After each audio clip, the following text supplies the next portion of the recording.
जय हिंद दोस्तों, कैसे हैं आप लोग। स्वागत है आपका अपना यूट्यूब चैनल RK24 में।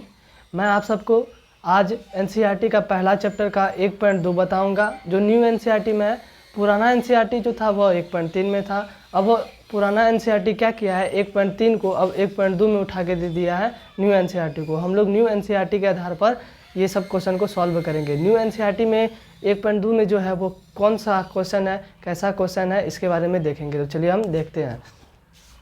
प्रश्नावली 1.2 में कह रहा है कि सिद्ध करें कि √5 एक अपरिमेय संख्या है। और ये दूसरा क्वेश्चन में सिद्ध करें कि 3 + √5 2√5 एक अपरिमेय संख्या है। इसके और इसके बारे में हम लोग जानेंगे। इसको अलग सॉल्व करेंगे, इसको अलग सॉल्व करेंगे। हम जो है अपरिमेय, परिमेय और अपरिमेय संख्या के बारे में पूरे डीपली में बताए हैं, पहला लेक्चर और दूसरा लेक्चर में। परिमेय संख्या क्या है, अपरिमेय संख्या क्या है, इसके बारे में बताए हैं। कभी भी हम परिमेय को परिमेय के साथ जोड़ते हैं या घटाते हैं, हमेशा परिमेय ही आता है। और कभी भी हम परिमेय को अपरिमेय के साथ जोड़ते हैं, घटाते हैं, अपरिमेय आता है। जब कभी भी हम अपरिमेय को अपरिमेय के साथ जोड़ते हैं तो वह हमेशा अपरिमेय ही आता है। कभी भी हम अपरिमेय को अपरिमेय के साथ घटाते हैं तो हमेशा वह परिमेय या अपरिमेय दोनों ही आ सकता है। परिमेय किस केस में होगा, जब उसका मान 0 होगा। और अपरिमेय किस केस में होगा, जब जैसे √3 है, √3 को हम √5 से घटाएंगे तो यह एक घटेगा ही नहीं, तो यह एक अपरिमेय संख्या हो जाता है। √3 एक अपरिमेय संख्या है, √3 भी एक अपरिमेय संख्या है। सेम नंबर है, इसको घटाएंगे तो 0 आ जाता है, लेकिन 0 एक परिमेय संख्या है। लेकिन क्या हम यहाँ पे क्या लिखा है, अपरिमेय को अपरिमेय के साथ जोड़ते हैं तो हमेशा ही अपरिमेय आएगा, इसमें कोई शक नहीं है। लेकिन ये जो अपरिमेय है, अपरिमेय के साथ घटाते हैं वह अपरिमेय आता है। लेकिन उस केस में परिमेय आता है जब इसका मान 0 आता है, जब उसका मान अपरिमेय और ये जो अपरिमेय है दोनों सेम होता है, तब उस केस में उसका मान 0 होता है। ये हो गया। अब हम गुणनफल के बारे में जानते हैं। कभी भी हम परिमेय को परिमेय के साथ गुणा करते हैं तो मान उसका हमेशा परिमेय ही आता है। और परिमेय को यदि हम अपरिमेय के साथ गुना करते तो वह हमेशा अपरिमेय ही आता है। अपरिमेय को परिमेय के साथ गुना करते तो हमेशा वह अपरिमेय ही आता है। यदि हम अपरिमेय को अपरिमेय के साथ गुना करते हैं तो कोई गारंटी नहीं है कि वह परिमेय आए या अपरिमेय आए। परिमेय किस केस में होगा, अपरिमेय किस केस में होगा। यदि अपरिमेय होने के लिए √3 को हम √5 से गुना करते हैं, क्योंकि √3 भी एक अपरिमेय है और √5 भी एक अपरिमेय है। इसको गुना करते हैं तो √15 आता है, जो एक अपरिमेय है। अब हम यहाँ पे √3 एक अपरिमेय है, गुना करते हैं √3 से, यह भी एक अपरिमेय है, लेकिन ये 3 आ जाता है जो एक परिमेय है।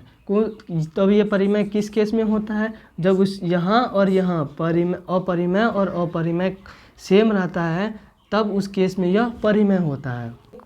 लेकिन यहाँ जो हमको सिद्ध करना है, कोई संख्या जो है रूट अंडर में है वह एक अपरिमेय है। तो चलिए हम स्टार्ट करते हैं।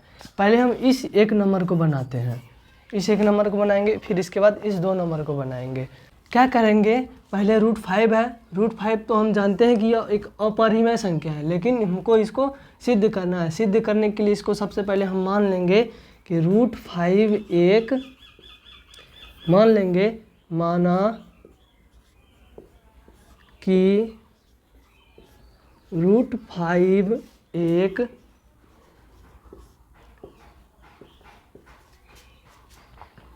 परिमेय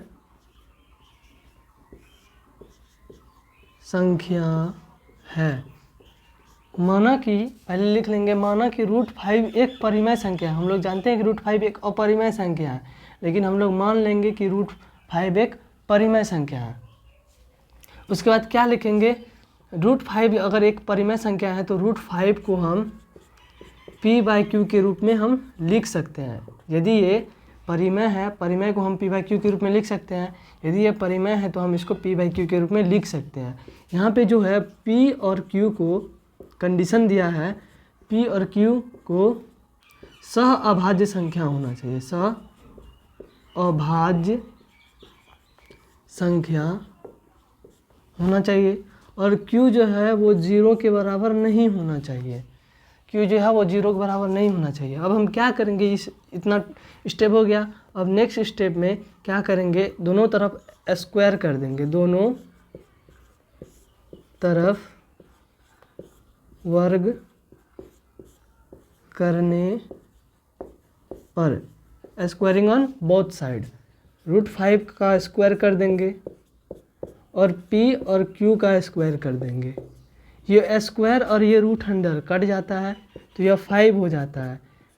इसको हम ऐसे भी लिख सकते हैं, p/q का होल स्क्वायर है तो इसको हम ऐसे भी लिख सकते हैं p का स्क्वायर और q का स्क्वायर। p का स्क्वायर है तो p का स्क्वायर को p का स्क्वायर रखने देते हैं। q जो है नीचे में ये q गुना q 2 बार लिख देते हैं, क्योंकि इस q को इधर लाना है हमको। ये q इधर आ जाएगा, p²/q² आ जाएगा। ये क्या आ गया, ये एक पूर्णांक है, ये जो है ये एक पूर्णांक है, ये एक भिन्न है। कभी भी पूर्णांक बराबर भिन्न नहीं होता है। ये पूर्णांक आ गया, चूँकि पूर्णांक नहीं, इसीलिए पूर्णांक बराबर भिन्न, पूर्णांक बराबर भिन्न। लेकिन पूर्णांक बराबर भिन्न कभी संभव नहीं होता है। पूर्णांक और भिन्न एक दूसरे का अपोजिट है। हम आपको बताते हैं क्यों अपोजिट है। संख्या जो है वो संख्या दो तरह का होता है, एक पूर्णांक में होता है और एक भिन्न में होता है, फ्रैक्शन में होता है। पूर्णांक जो होता है, पूर्णांक संख्या वो शब्द से ही पता चलता है पूर्णांक संख्या है क्या। पूर्णांक को जब हम तोड़ते हैं तो पूर्ण अंक में टूटता है। पूर्ण अंक मतलब पूर्ण अंक होना चाहिए, टुकड़ा में नहीं होना चाहिए। जैसे इसका एग्जांपल ले लेते हैं तो 1 2 3 4 5, 1 2 3 4 5 प्लस में भी हो सकता है, माइनस में भी हो सकता है, प्लस में भी हो सकता है, माइनस में भी हो सकता है, प्लस में भी हो सकता है, माइनस में भी हो सकता है। उसी तरह ये भी प्लस में भी हो सकता है, माइनस में भी हो सकता है।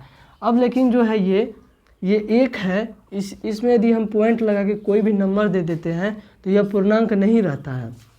इसका एग्जांपल हो जाएगा, यदि ये जो एक है, इस एक को यहाँ हम लिख दिए, इसको हम पॉइंट लगा के कोई भी नंबर दे देते हैं तो यह भिन्न में बदल जाता है, यह पूर्णांक नहीं होता है। उसी तरह ये जो 2 है, इसी 2 में यदि हम कोई भी नंबर पॉइंट दे के लगा देते हैं तो यह भिन्न बदल जाता है। अब दूसरा, ये जो फिर से ये एक है, एक में हम कोई चीज़ से भाग दे देते हैं, कुछ चीज़ से भाग देते हैं। एक जो है, एक से हम कोई भी चीज़ से भाग देते हैं तो यह भिन्न में बदल जाता है। 2 जो है, 2 को हम किसी भी नंबर से भाग दे देते हैं तो वह भिन्न में बदल जाता है। यह पूर्ण होना चाहिए, 2 मतलब 2, पॉइंट में कुछ नहीं होना चाहिए, 3 मतलब 3, पॉइंट और बट्टे में कुछ नहीं होना चाहिए। ऐसे को हम पूर्णांक कहते हैं। इधर पॉइंट में होना चाहिए और फ्रैक्शन में होना चाहिए, इसको हम भिन्न कहते हैं। इधर जो है पूर्णांक बराबर भिन्न है, मतलब पूर्णांक पूर्ण अंक है और इधर फ्रैक्शन में है। कभी भी पूर्णांक बराबर भिन्न नहीं हो सकता है। तब इधर हम लिखेंगे चूँकि पूर्णांक बराबर भिन्न संभव नहीं है, संभव नहीं है। अब जो हम लिखेंगे, इतना लिख लेंगे, उसके बाद लिखेंगे पूर्णांक बराबर भिन्न संभव नहीं है, और लास्ट में लिखेंगे इसीलिए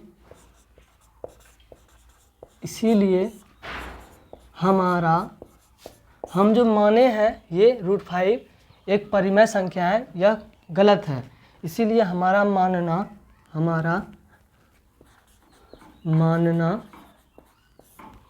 गलत है। √5 जो है वह एक अपरिमेय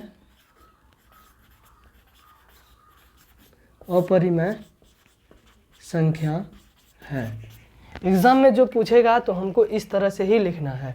यदि कोई भी नंबर है ऐसे दिया हुआ है, उसके नहीं आगे कुछ है पीछे कुछ है, इंटू में कुछ भी रह सकता है, इंटू में 1 2 3 4 करके कुछ भी रह सकता है, तो हमको हम इस तरह से बनाएंगे। लेकिन जब इसमें प्लस देके माइनस देके कोई भी नंबर दे देगा तो हम दूसरे तरीके से बनाएंगे। अब हम दूसरा क्वेश्चन को बनाएंगे। दूसरा क्वेश्चन में क्या कर रहा है कि 3 + 2√5 एक अपरिमेय संख्या है, इसको हमको सिद्ध करना है। तो क्या करेंगे, पहले मान लेते हैं, माना कि 3 + 2√5 एक अपरिमेय परिमेय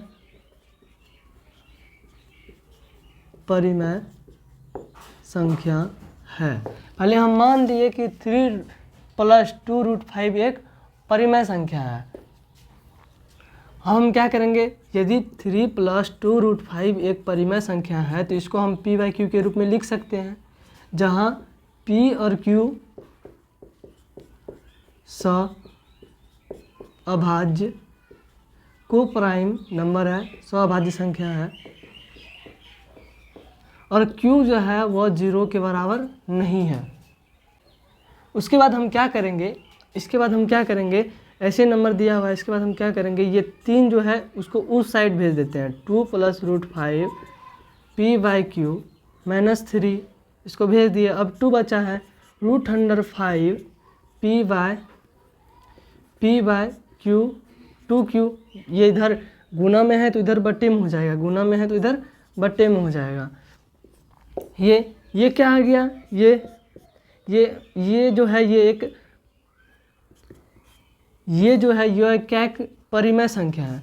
तो हम क्या लिखेंगे, चूँकि p और q पूर्णांक संख्या है,